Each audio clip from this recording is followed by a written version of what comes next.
Hey people, CzarThwomp here, and welcome to episode 34 of the Greatest Attorney 2 Resolve. Last time, we ended off the try. We basically got back to the office that Naruto is using for his law practice. We talked to Susato. She told us about how she learned about the Hounds of Baskerville's title from basically seeing something in her father's study, how she basically came back because of the forensic science group coming to England, so basically she was able to actually go early, and now we are going to basically go to see Sherlock, so that way basically, oh, we can't go to Barack, no, oh really Susato, you wouldn't want to visit Barack Van Zeke's office. This would be beautiful.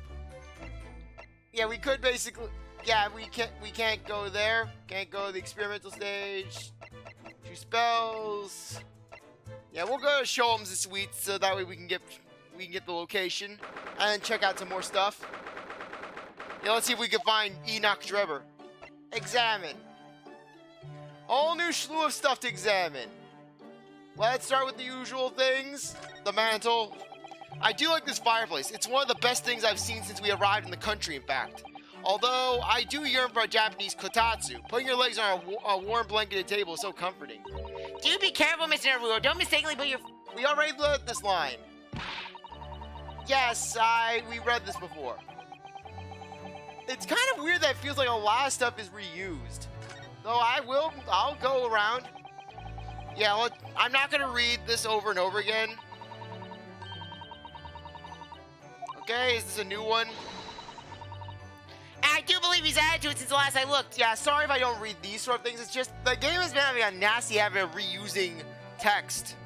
Now there's a mysterious pince-nez, a mysterious little box, a mysterious horseshoe, a mysterious biscuit. I think that last one might just be one of Iris's unfinished snacks. I don't know. Knowing Sherlock, I would not be surprised if he actually did put a biscuit on his mantelpiece, and he just forgot about it. This was the biscuit of a man who was eating breakfast before Sherlock just burst into his home and arrested him. My eyes are always drawn to this big metal chest that Mr. Sholmes and Iris use as a coffee table. Isn't it where Iris keeps her very important papers? It is, so you'd think that they treat it with a little more care, really. But only the other day I saw Mr. Sholmes kick it. Oh no! I suppose something must have been frustrating him. What a shame to mistreat the furniture, though. Was it damaged? The chest was fine, but Mr. Sholmes was doubled up on the floor for almost 10 minutes. Oh dear, that is a painful tale. Seriously, yeah, you know how basically so many people in the fandom think that Kristoff is basically this cool collected villain. He's this grand puppet master who's manipulating things. In all actuality, the way I see it, just Kristoff is more or less just a more reserved version of Sherlock, where Kristoff, where Kristoff may have logic on his side, Kristoff may have wit, but at the end of the day, Kristoff is more or less just Sherlock when it comes to execution, but just quieter and more inclined to murder. There's all sorts on these shelves. Chemistry apparatuses, books, paper, and lots of things I've never seen before. It's all heaped up so high, I can't help but feeling that the whole lot's gonna topple down. Okay, I think I read this one already. Yeah, we already read this one. Hooray! I love how basically it's one of those things where I gotta check everything to see if there's something new. Because there could be new story opportunities, new ideas, new headcanons. It's just one of those things I've got to explore. I mean, for God's sake, if I didn't do that in Ace Attorney Investigations 1, I would have never known about the Rocker Pals. Basically, come up with an entire scenario for Clavier having a rival band. Iris is pretty little, he says, set out beautifully as ever. Look. Well, it's only by carefully taking care of a tea set that you can get good tea. Is that a roundabout way of telling me I need to tidy up my desk? Yes, Ryunosuke, tidy up your desk. Oh, Mr. Naruto, you do overthink things at times, but yes, you should organize your desk. The board. This blackboard is where Iris scribbles down her latest ideas, isn't it? Let's see. Oh, she seems to have drawn a lot of little stick figures all lined up. Look. Iris invented the stick figure family stickers. Basically, Iris is an evil genius. Iris basically created those stick figure family stickers that basically I always see on cars and never fail to irritate me because it's like, I don't care about your family. You're going 30 miles per hour in a 40 mile per hour area, and and you want me to see that you have 2 kids, a dog, and a cat. Yes, good job. Clap, clap. You think I want to give you a cookie? You think I'm going to pull you over your car? Hey, I saw your stick figure family. Great job there. Here's a cookie. Keep owls at the mark is what all of them say. What? The little figures can speak? All your questions would be answered if only you would read this month's Friends magazine. So I'm the only one who can't make any sense of this. Yes, the inside jokes of Iris. That's Iris's wonderful collection of medicines, potions, and chemicals. Or looking at I thought it said poisons. Yes, because I could easily imagine Iris owning poisons. Just look at the little bottles she squeezed into the shelves. Yes, and there are little charming ribbons tied around the bottles too. But the labels aren't quite so charming, are they? This one here reads deadly poison. Oh, I've been so excited about the idea of helping Iris with her experiments, you know. Yes, poison a guy's coffee. Poison the guy's coffee mug. Yes, poison a stamp. Just try to avoid any bottles labeled deadly poison or highly explosive. If I remember correctly, this large imposing lump of iron is called the typewriter. To think that every single one of the adventures of Sherlock Holmes blossom. I think we read this one already. Yes, Iris got pissed off. Kind of odd that Iris would let Ryunosuke use her typewriter twice in that case. Yes, and now he made her angry again. Yeah, it's kind of odd that they're really recycling the text here. I finally managed to remember this behemoth's name, the Great Analyscope. I think we read this one already. I don't think it was here when I left for Japan, was it? Oh, is that right? Yes, because it was with the pawnbroker. Ah, of course. Oh, that gives me a wonderful idea. I could pawn everything that's on your desk. The office will be tidy at last. I swear, I would not be surprised if Susato is haunting Phoenix's office to this day. Phoenix, clean your office! I swear, Iris is like Susato is the poltergeist of Phoenix's office. Phoenix has to bring in the exorcists. Phoenix has to bring in, Phoenix sends in for Nayuta. Susato just yeets Nayuta out of the office. Mr. Wright, I can't do this. This office is haunted by a putrid spirit, and I am not dealing with it. Don't even joke about Miss Susato. Who said she was joking? You are joking, aren't you? Look into my eyes, Look into my eyes, Ryunosuke. Look into my eyes. Do I look like I'm joking? Seriously, Iris. Good thing Susato is not around at the time of Spirit of Justice. Otherwise, she would have a knipsum just seeing the sad state of affairs of Phoenix's office. All the unread law files, all of the mess, the spaghetti plates, the magic prop that's used as a shelf, the fact that Apollo's coat just has remained untouched. Susato would have a meltdown because of Apollo's coat alone. Phoenix, what is it with this? Why did it just autosave now? What is with this red coat? This is Mr. Sholmes' famous violin. The one he found being sold for a song at a pawnbrokery. What's it called again? Shodi something? Oh yes, this wonderful instrument features in the Adventures of Sherlock Holmes. It's a world-famous Stradivarius. What? Stradivarius, Mr. Naruto. Stradivor. Are you even trying now? We'll come back to this another time, I think. I swear, like I said, basically just Susato haunting Phoenix's office, and then basically Maya channels her, just gets angry, and basically Maya's like, and Susato and Phoenix has to talk. Clean your office, Phoenix! I will not leave until you clean the office! Lord Chief Justice's office. Let's go here. We can go back here, so why not? 23rd of October. British Supreme Court, Lord Chief Justice's office. Oh, who's that saying beside Lord Stronghart? I wonder. I've never seen her before.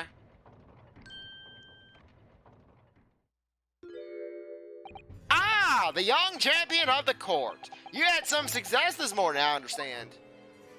And you've thrown the entire government into disarray as a result. Thank you for ruining my life. Oh, you mean because of Professor Hairbrain's experiment? Sham science being demonstrated at London's great exhibition. The country's been made to look foolish, and now politicians are scrambling to respond. Lord Van Zieks is in Whitehall as we speak, giving an emergency briefing. I assure you, people of London, this is all just a trick by the Nipponese, my learned Nipponese friend. He is trying to deceive and bewilder you, as is his nature. But do not worry, for I have addressed the solution to our for I have warned and given solutions in my book, Fighting the Rising Sun, by Lord Van Zieks. Available in your local bookstore for 10 shillings. Oh dear, I didn't mean to cause any trouble. None of this is your responsibility. The government is entirely to blame for having been taken in. The special dispensation that prevents the investigation of the scene will be annulled later today. Once that happens, my forensics investigation team will move in and deal with that scrap metal in no time. And then basically, no, with that act gone, just you'll have it where Gregson, he's just gonna push on us like, get out of here, Poindexters! This is my territory to investigate now! It's scrap metal now, is it? Until later then, Lord Stronghart. Yes, thank you!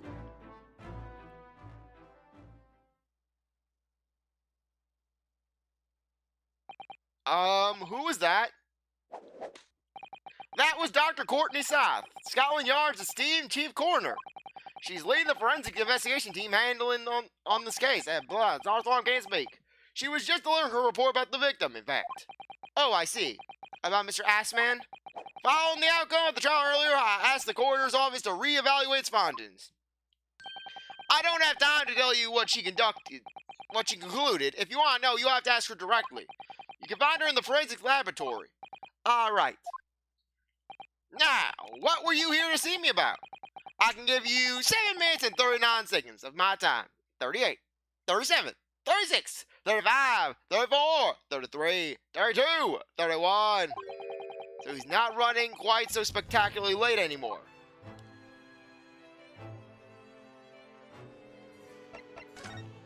Examine. Just sitting behind that desk makes you feel so important, don't you think? Would you like to have an office like this, Mr. Naruto, with such a grand desk? A desk that you can cover with documents and files? Clean your desk, Mr. Naruto! Who, me? No, I don't think so. Oh?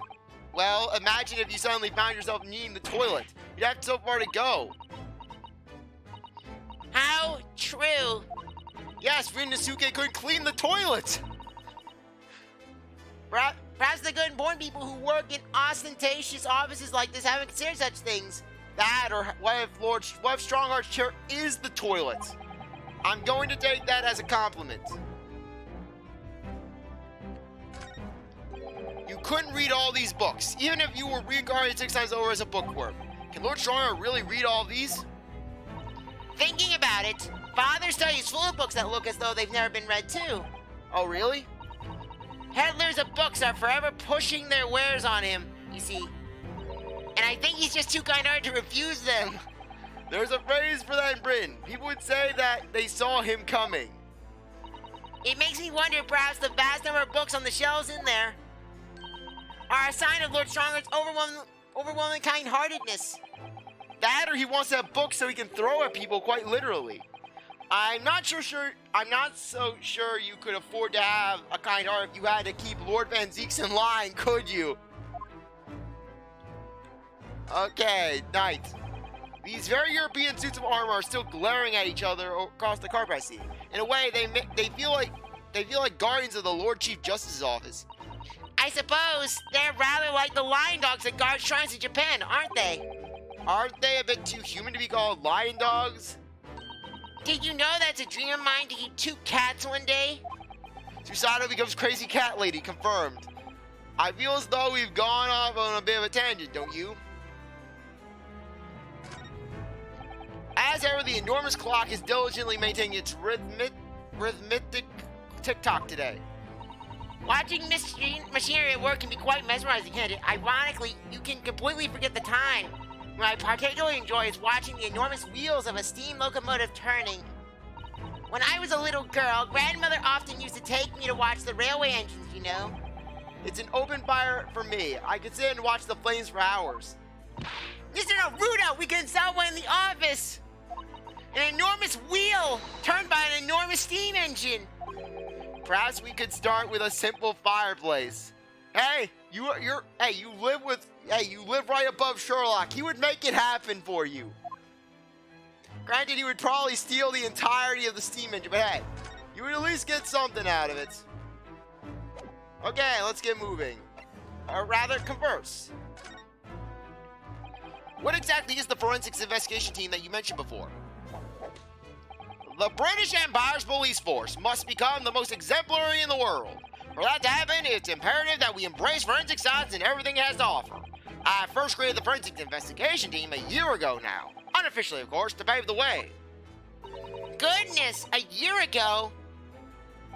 At next month's symposium, I intend to present the results of their work to the world. Once I do that, the House of Lords will be powerless to oppose the creation of a full-scale forensics division. And once that happens, I'll forge all the evidence. The position of Attorney General will be mine, and criminals will suffer dearly. What do you mean?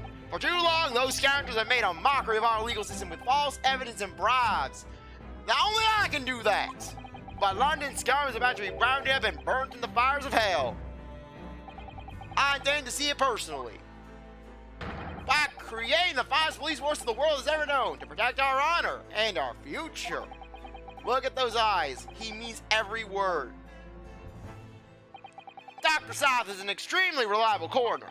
When I officially establish the forensics division at Scotland Yard, she will run as my right-hand woman. Now then, speaking of the symposium, Miss Mikatoba. Oh, yes, my lord? Your father should be on the high seas as we speak. Make his way here to represent the Empire of Japan. Yes, that's right. I understand he'll arrive at the beginning of next month. Are you acquainted, Lord Stronghart? With Professor Mikatoba, I mean? I know a bit about him from what Lord Van Zeeks wrote about him in his book, Find the Rising Sun, which, by the way, you can buy at your local bookstore for 10 shillings. It was many years ago, but yes, I remember Dr. Mikatoba well.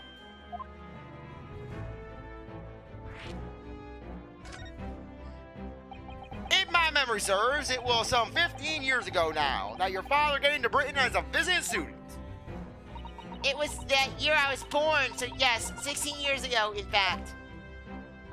Mikatoba was a young practitioner of forensic science, and Jigoku accompanied him as a young promising judge. The punctiliousness and politeness of the Japanese at the time impressed us greatly. Not that I wish to imply impoliteness or carelessness on your part anyway, but I will state that you are a little tardy sometimes. You're a little tardy to the party, Runo. I didn't think that you were. Dr. Mikatoba studied forensics at one of London's large hospitals. Dr. Saunders, if I'm not mistaken. Dr. South was also there, as it happens. Then, Dr. Scythe knows my father, does she? She was a young medical assistant at the time, so I doubt their paths crossed regularly. But I have no doubt they knew each other superficially. After all, Dr. Mikatoba was here studying his subject for some 6 years in total.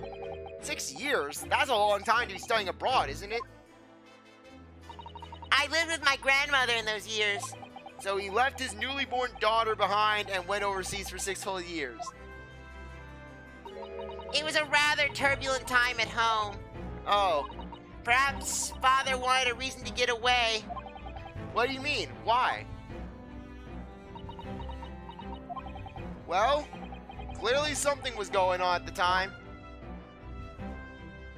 Lord Van Zeeks. I wanted to ask you about Lord Van Zeeks, actually. I heard that his older brother was killed some years ago by a mass murderer known as the Professor, who targeted nobles and nobles and royalty. Is that right? You Japanese are a thorough lot. You've done your research well. Yes. And you could say it was that very incident that gave rise to the Reaper. What? Why? When his brother, Clint Van Zeeks, was murdered. It was just after young Barack had graduated from the University of London and became a prosecutor, when obvious criminals who managed to evade conviction in court started disappearing. Rumors quickly spread throughout the capital.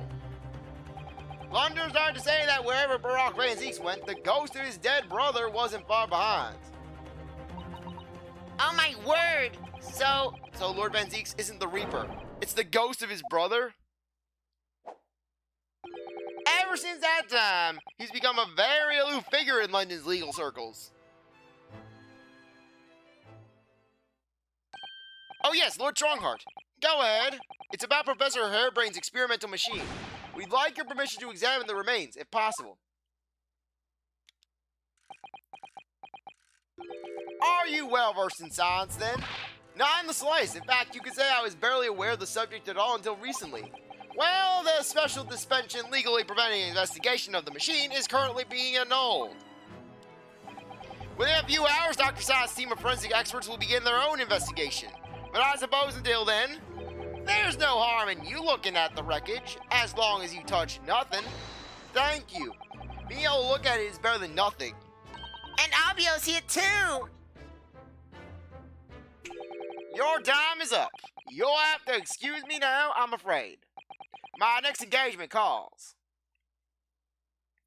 We are extremely sorry to have troubled you when you are so busy, my lord. I have important matters to attend to in preparation for the symposium, you understand? Let's move. New location's been added.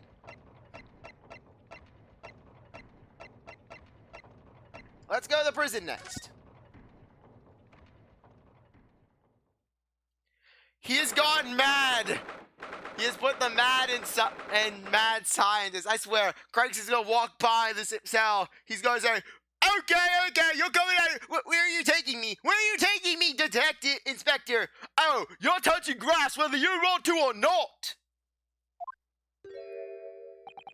What's he doing? Oh my! The whole wall in the cell is covered in mathematical equations! I have almost done it! I have almost calculated the perfect way for me to copulate with a female specimen! I will show them all! Barack said that I would be unable to find a big titty goth girlfriend, but I will prove him wrong. I have, through my advanced calculations and nights of restless sleep, I have finally uncovered the equation. I will finally find the goth IHOP, the goth girlfriend IHOP. And he's writing more now. Professor, sorry to interrupt.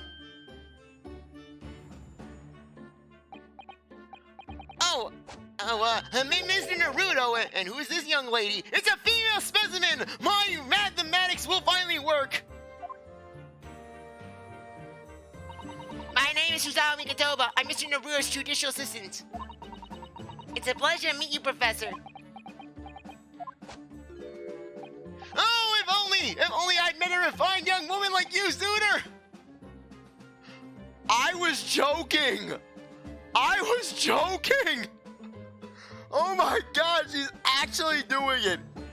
He's actually going on the I will find a big titty goth girlfriend! None of this would have happened! No! That's not logical, that makes no sense at all! Oh dear, I'm sorry if my presence here upsets you. You're bringing up the insult within! Run before I become the supreme gentleman I was destined to become! It's clawing from within! I owe you an apology too, Professor. I didn't manage to deliver what I promised you I would in the court this morning. No! Oh, no! The whole thing, the whole miserable affair! It's all happened because I've been such a complete and utter clot! Professor Harebrain? What have you been working on in your cell? Well, according to the work we have here, he's obviously working on Trig. Oh, something involving Omega. Okay, apparently, basically, he's just doing a basic physics equation right here. Force is mass times acceleration. Just with a variable t for time, basically. Okay. Oh. Use the triangle. Use a delta symbol, use a delta symbol, man. Come on.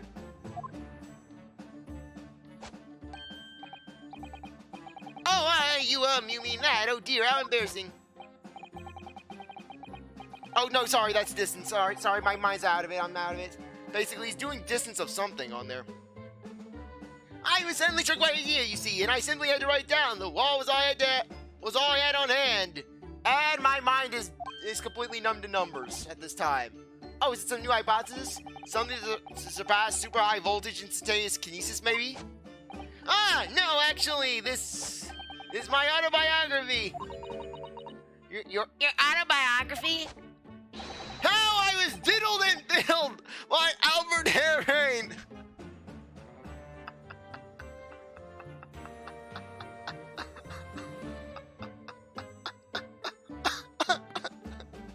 Albert, care to explain what was happening in college?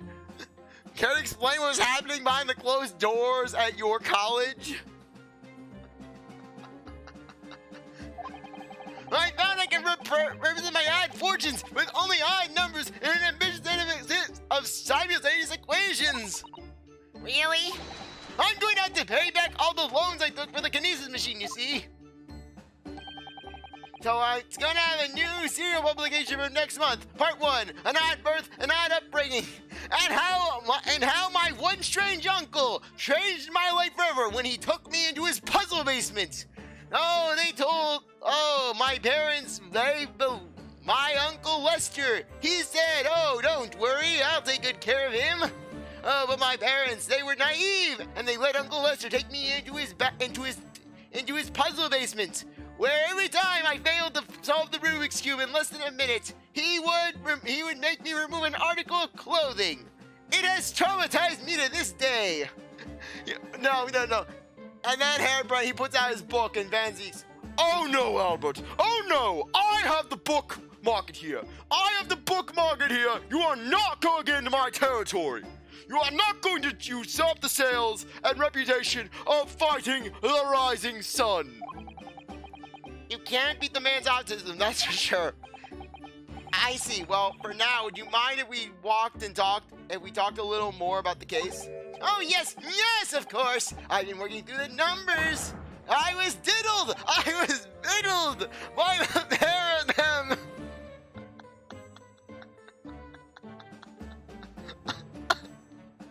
And then in court the next day, Van Zeek's, Albert comes out with that lie. He comes swinging and rushing out the gate with that lie. And then Van Zeek's, okay, Albert. Well, and then Van Zeek's pulls out one of those dolls that the police use for molestation victims. Okay, Albert. Where on the doll did Asman touch you? My Asman and that loop engineer Drebber, they tag teamed me. We are not going to have to sit through an explanation of all these equations, are we? Just the fiddling and the diddling. Yeah, we'll talk to we'll talk to Albert, and basically we'll end things off. Okay, let's basically show him. Yeah, you know what? We'll start off with Andrew, the screwdriver. Professor, do you recognize this? Oh, it's Andrew, my faithful friend. I swear, Albert has gone from pretty much zero. I swear, Albert has suddenly risen to become one of my favorite characters in this game. I swear, Albert has potential. He has a lot of potential. like Inga Karkul Karain from Spirit of Justice. How have you been? Are you alright? Nobody's mistreated you, have they? Have you been fiddled and diddled? Don't worry, he's been very well looked after. I always rub him with machine oil until he's gleaming. Right. And then when I come to tighten a screw with him, he slips in my hand and I can't do it. It's the age-old problem faced by driver files the world over, isn't it? I really wouldn't know. I'm afraid. Albert, does Andrew fiddle and diddle you?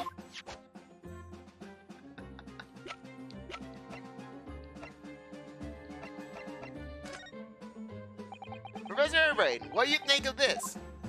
Oh yes, that's just what you need. You need to prove my hypothesis, isn't it? A crossbow! Anyone who doubts this will just fire a bolt at them! No, it's nothing to do with your hypothesis, actually. Then take it away! I don't want to be bothered with anything that doesn't exist in my science! Alright, keep your abundant hair on.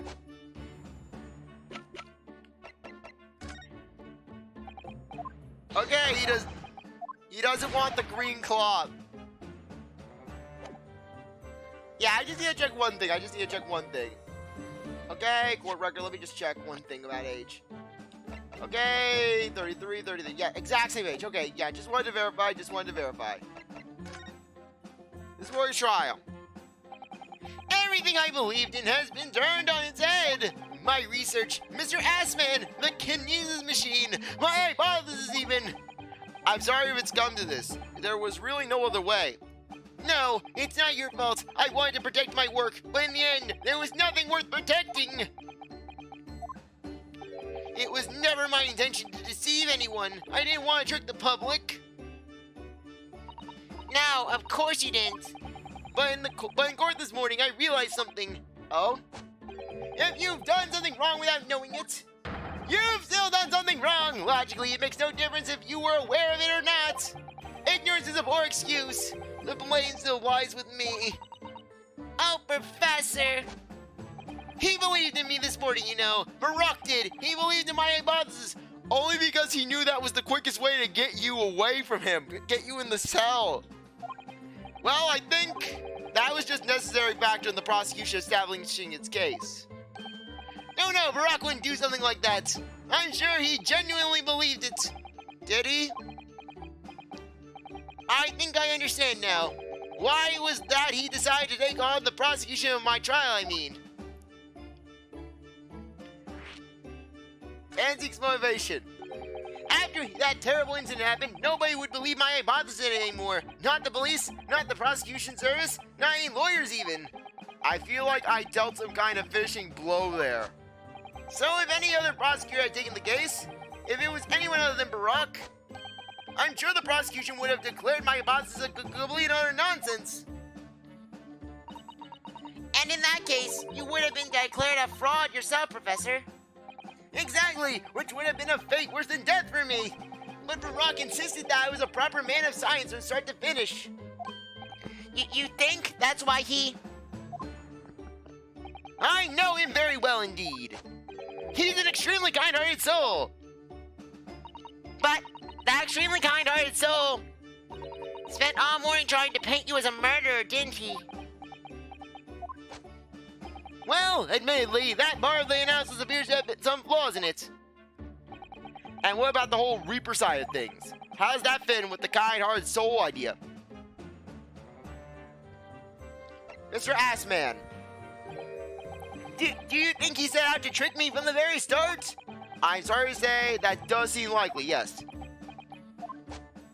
When I first met him, he introduced himself as a wealthy financier. He looked over the paper I'd written and said my work would benefit all humanity and mine must be pursued. He was so enthused. He was so empathetic. But in reality, he was the mastermind of some vast criminal network, it seems. I still can't believe it. As the machine was essentially a set decoration for some stage magic, it probably didn't require a large amount of investment, actually. Okay, just wanted to make sure my volume was actually coming out of my headphones. But the scale of it, it wasn't just some small trick. It was a very elaborate feat of deception. All young scientists are full of hope about their burgeoning ideas, full of zeal. But none of us have any money. We want to do research, but we can't afford it. Many of us take on barely legal part-time work to try to earn a few measly pennies to carry on. To go through all of that, only to be taken for a complete fool. It's too rotten to believe. It is, I agree. And that's why we have to find those responsible and bring them to justice. Mr. Asman is no more, of course, which leaves us only the engineer. Mr. Enoch Drebber. Drebber the engineer. Is he an engineer or a magician or a swindler? It was about a year ago when Mr. Asman first brought Drebber to me to meet me at my laboratory. Since then, I've been in many times to discuss details about the kinesis machine. But at no point did you make any inkling that he was just an illusionist. Oh, he definitely wasn't just an illusionist. What do you mean? He was a wealth of deep scientific knowledge. There's no question that the man's a genuine scientist. It's instantly apparent in conversation. I see. But the wretched man deceived you, Professor. It's unforgivable. We must do everything we can to find him and bring him to justice. And are there no more clues you can give us to his whereabouts? I'm sorry, we only ever discussed the kinesis machine, nothing else. Although, just once, I did visit his workshop. What workshop? Drebber's enormous fabrication laboratory, where he constructed my great machine. Why? Why didn't you mention this before? You didn't ask. Enoch Drebber's workshop? There's every chance we might find the man there. Drebber's workshop. So you've been to Drebber's place of work then? Yes, just once, you understand. It was an enormous place, plenty of room to construct the kinesis machine, you see? Where can we find it? We have to get there once. There's a good chance we'll find Drebber there. Well, yes, definitely. I'm sure, as in, I'm sure you're not gonna want to hear this. But I have absolutely no idea where the workshop is at all. I'm so sorry! I was more than half expecting that. You see, I was blindfolded in the carriage the entire way there. That's when I was fiddled and diddled. He blindfolded you? He wasn't taking any chances then. The place was incredible, the pinnacle of modern engineering. Even the oil used was the very best, a special French machine oil that's impossible to obtain in Britain. Ah, the indescribable scent of that imported oil. I use it as my lube as I pleasure myself with Andrew.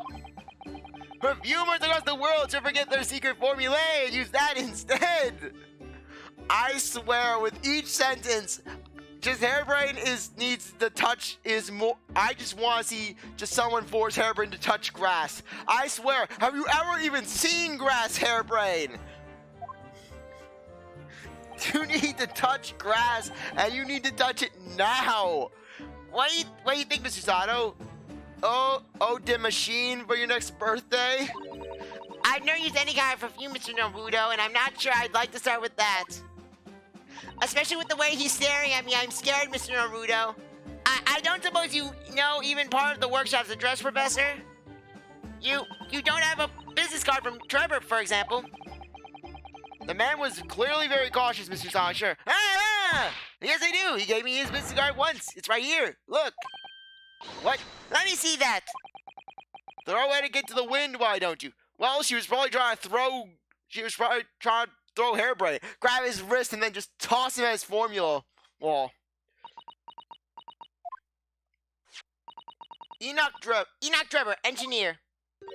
I'm afraid that's all it says. There's no address. No. Oh well, I can't say I'm surprised. Still, this could be useful.